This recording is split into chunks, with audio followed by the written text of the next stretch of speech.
าวผ่านเทศานและสมรองมาหลายปีมีทั้งความยุติและกระดุนอย่างสร้างอย่างเที่ยวกันลำบากที่มีเอาชีวิตรอดความเป็นตายก็อาจคาดหวังแต่ยังมีกองกำลังอันแสนครับของทัพนำพาอันสลาดซ่องแสงใต้ถุงสีแดงแห่งการปฏิวัติยัดเยียดสู้คู่กับทุกชนเผ่าลาวพร้อมกันสามัคคีฝ่ายจักรพรรดิต่างดาวอันซัวซาดักสูงศัตรูลังเลือดทาแผ่นดินหักของตนอดทนต่อสู้มาหลายสิบปีบัดนี้จึงมาฮอดวันที่รอคอยวันปลดปล่อยสัตว์ลาวทั่วประเทศเหตุการณ์ที่สำคัญในวันที่2 ธันวาไอ้น้องพวกเขาการปฏิวัติศาสตร์ได้ทำชัยชนะแล้วขอให้พวกเขาไปร่วมตัวกัน เพื่อประกาศเอกราชมักระเบิดแน่เอาระเบิด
มุมเขาได้แต่คนเดียว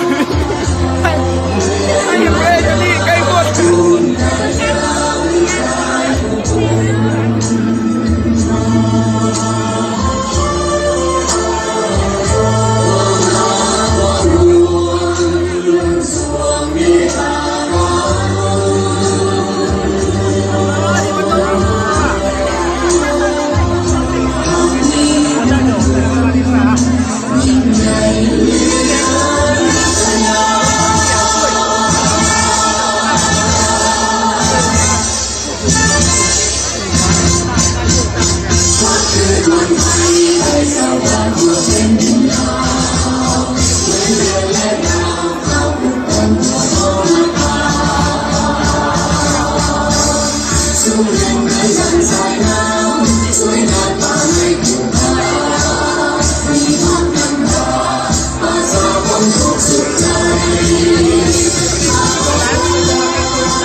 จุดหมายที่แท้ความดี